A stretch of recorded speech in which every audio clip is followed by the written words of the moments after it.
again, abuso pa rin ito. Na? Whether titignan natin sa compliance, kasi nga may reward or punishment,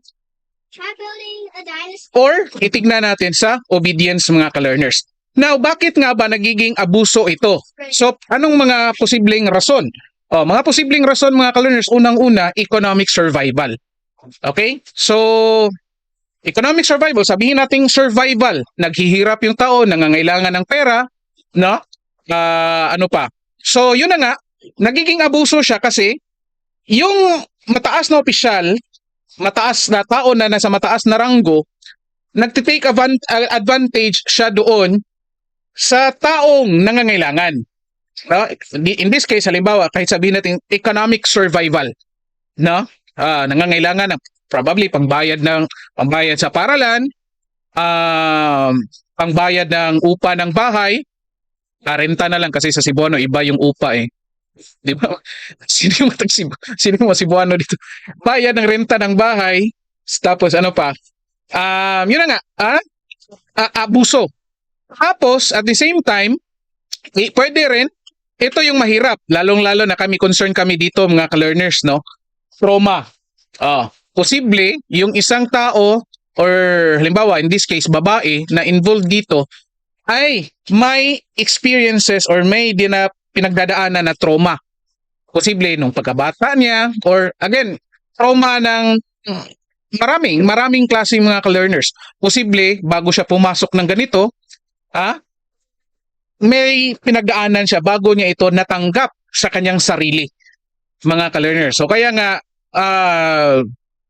usually kapag ganitong mga kaso, tinitignan namin dito na posible may trauma yung tao. Kaya nga, sa pinoproseso, nagkakaroon ng mga psychological interventions, mga therapy, kasi tinitignan, pinoproseso yung trauma mga ka-learners. Okay? So again, sabi nga natin, which is which, compliance, obedience, may pang-abuso. Malinaw ito mga ka-learners. Now ngayon, paano napahamak dito si Senador Risa Hontiveros? At ang Gabriela Women's Party List mga ka-learners. Tingnan natin yung advocacy nila or advocacies nila. Di ba alam natin na ang advocacy ni Senador Risa Hontiveros ay para sa mga kabataan at para sa mga kababaihan? Ganon din dito sa Gabriela Women's Party List. Sa pangalan pa lang, Gabriela Women's Party List. Ngayon, tanong natin, ano ang pahayag nila ngayon dito sa revelasyon na ito? Ano ang gagawin ni Senador Risa Hontiveros dito at ng Gabriela Women's Party List? May aksyon kaya sila dito? Magfa-file kaya sila dito ng ethics complaint laban kay Senador Idol na inyong lahat, idol ng iba, na si Senador Erwin Tulfo, mga ka-learners? Bakit daw Erich? Erich daw? Hindi ko alam yung Erich Erich ba totoong pangalan nito? Nickname lang. Comment nyo nga dyan. Nickname lang ba niyang Erwin? Erich Tulfo daw. So, yun na nga mga ka-learners, no? Dito natin makikita, yung present kahapon, ito sina Random Boy, sina Ampet, present ito sila kahapon, nag-live tayo. Yung pinag-usapan nating false self-presentation. Kung si Senador Risa Hontiveros at ang Gabriela Women's Party List, no?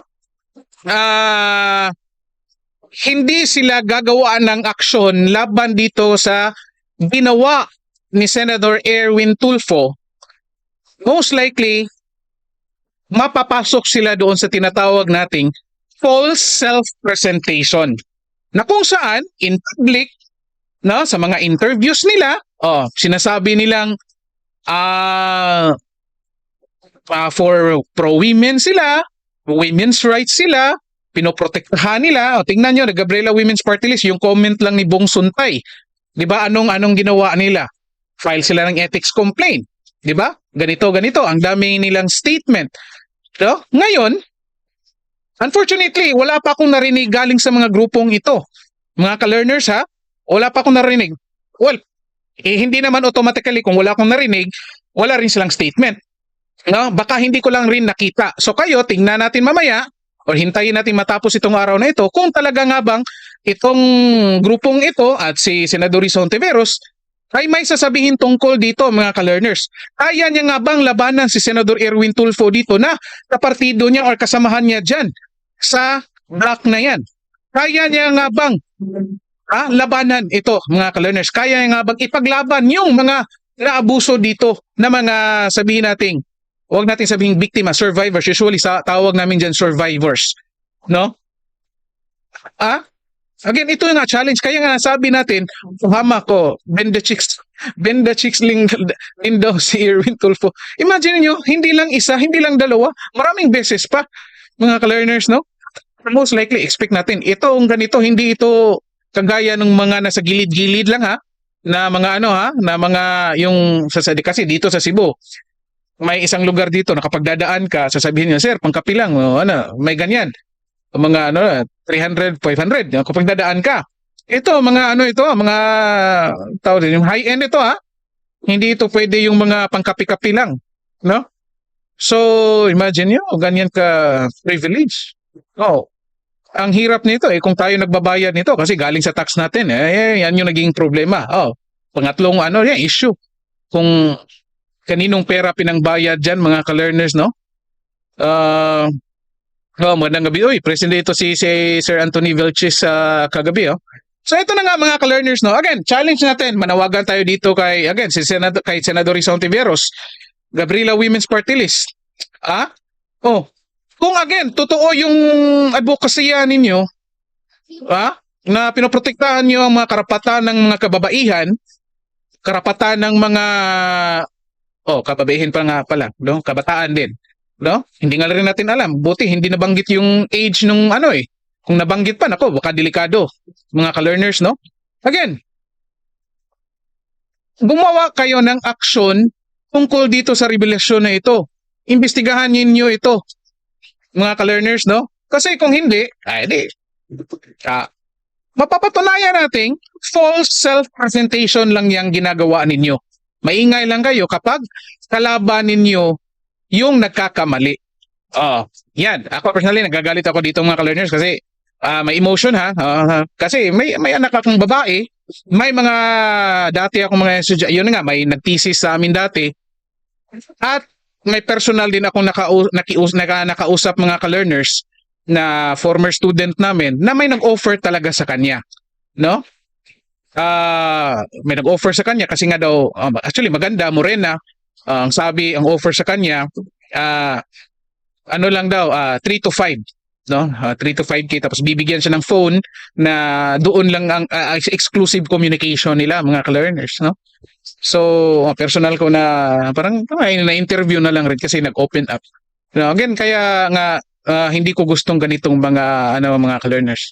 Okay, magandang gabi dito kay Victor Duhay Lungsod. Si Risa basta kasama kahit mali, walang problema.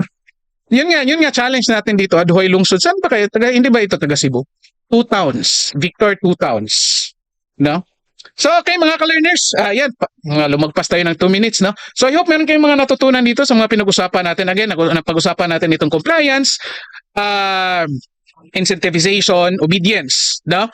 At paano itong mga konsepto na ipalawanag na itong ginagawa ito ay unethical ito at posibleng violation ito na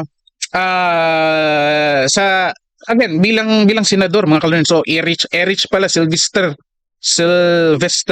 ang tunay na pangalan ni Tulfo. No, Sylvester pala ito. Okay, so kung nagustuhan niyo itong video natin, meron kayong natutunan, paki-thumbs up po and then paki-comment kung ano yung nagustuhan niyo. Kung hindi rin naman, paki-thumbs down and then paki-comment para ma-improve natin itong channel natin, no? So, maraming salamat sa lahat sa mga nag-comment, Random Boy, Ampit Gilier, no? Anthony Vilches, Victor Duhay Lungsod, no? At sa mga lahat ng mga nanonood, meron tayong concurrent viewers na 550 plus, no? Maraming salamat sa inyo talaga, no? So sana hindi kayo magsawang magsuporta dito Again, apply ninyo ito mga ka-learners sa inyong pangaraw-araw na buhay, compliance, obedience, tingnan ninyo. Kung nag-conform kayo, tingnan ninyo kung tinanggap nyo po talaga yung idea, tawag natin dyan, acceptance, or kung sinunod lang ninyo kasi may reward or punishment, compliance. Or sinunod ninyo kasi inutos ng mas mataas sa inyo, obedience. Okay, mga ka-learners? So, magkita-kita tayo sa susunod nating live stream. Present din si Tessie Bautista, no?